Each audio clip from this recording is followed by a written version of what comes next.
Yeah, so in this video, I'll discuss how to solve the true false question of reading. This question is very easy if we follow the right strategy and the right approach.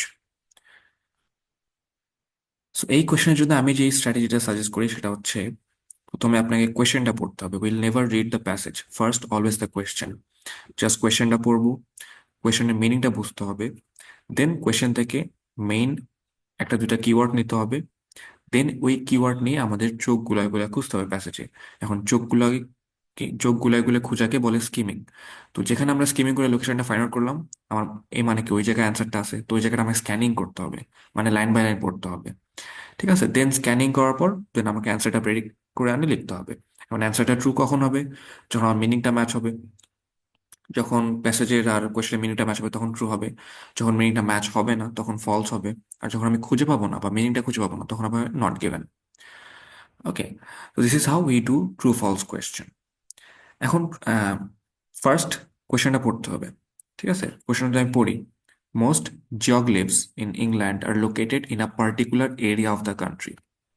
So বুঝলাম আগে, এখন আমার কোয়েশ্চেনটা পড়লাম, পরে বুঝতে হবে যে geoglyphs in England located particular area of the country, মানে জিওগ্লিফসরা পার্টিকুলার এরিয়া অফ দ্য কান্ট্রিতে লোকেট আছে ইংল্যান্ডের।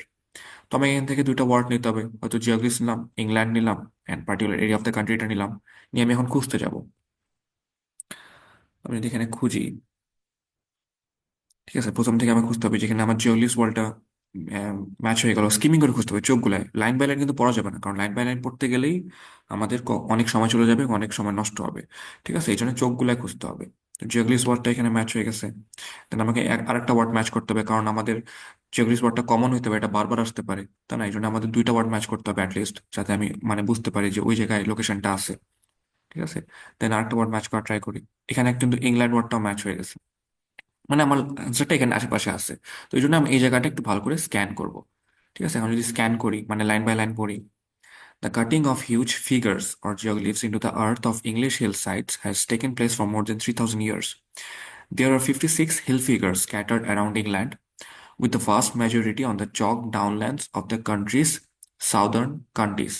The figures includes giants, horses, crosses, and regimental badges. Although the majority of these geoglyphs date within the last 200 years or so, there are one or two that are much older.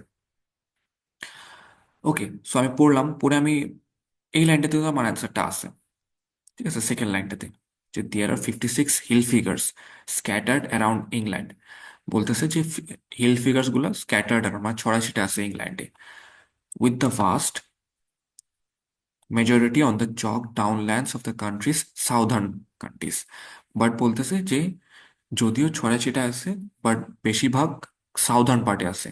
এই যে vast majority southern পার্টে, আমাদের কোশ্চেনে কিন্তু এটাই বলছে যে জিওগ্লিফস গুলো ইংল্যান্ডে, বাট বেশিরভাগ হচ্ছে একটা পার্টিকুলার এরিয়া অফ দ্য কান্ট্রিতে।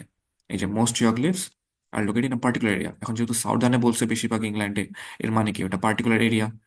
এর মানে কি আমার অ্যান্সারটা কি হবে? ট্রু হবে, কারণ হচ্ছে আমাদের মিনিংটা ম্যাচ হচ্ছে। সো এখানে কিন্তু আমি কোথাও particular area of the country ওয়ার্ডটা খুঁজে পেলাম না প্যাসেজে, বাট তারপর আমি বুঝতে পারলাম কিভাবে, কারণ আমি কোয়েশ্চেনটা বুঝছিলাম যখন আমি পড়ছিলাম। তার কারণে আমি সিনোনিমগুলো ধরতে পাইছি। এখানে সিনোনিম কি দেওয়া আছে যে ফার্স্ট মেজরিটি, ঠিক আছে, অ্যান্ড কান্ট্রিজ সাউদার্ন কান্ট্রিজ মানে সাউদার্ন সাইডে। ঠিক আছে, তো এই যে সাউদার্ন সাইড মানে পার্টিকুলার পার্ট। আমি যদি কোয়েশ্চেনটা বুঝতে পাইছি এই জন্য সিনোনিমটা ম্যাচ করতে পাইছি। অ্যান্ড আমাদের রিডিং এ কিন্তু কখনোই এক্স্যাক্টলি ম্যাচ হবে না, প্যাসেজের অ্যান্ড কোয়েশ্চেনের কখনোই এক্স্যাক্টলি ম্যাচ হবে না। অলওয়েজ সিনোনিম থাকবে, বা একটু সেন্টেন্স কনস্ট্রাকশন একটু কমপ্লিকেটেড থাকবে, বা একটু ঘুরে থাকবে। এই জন্য ক্যাচ করার জন্য আমাদেরকে আগে মিনিংটা বুঝতে হবে। যদি আমরা মিনিংটা না বুঝতে পারি আমরা কখনোই ক্যাচ করতে পারবো না। ঠিক আছে, so that's how you do true false question. ঠিক আছে, আরেকটা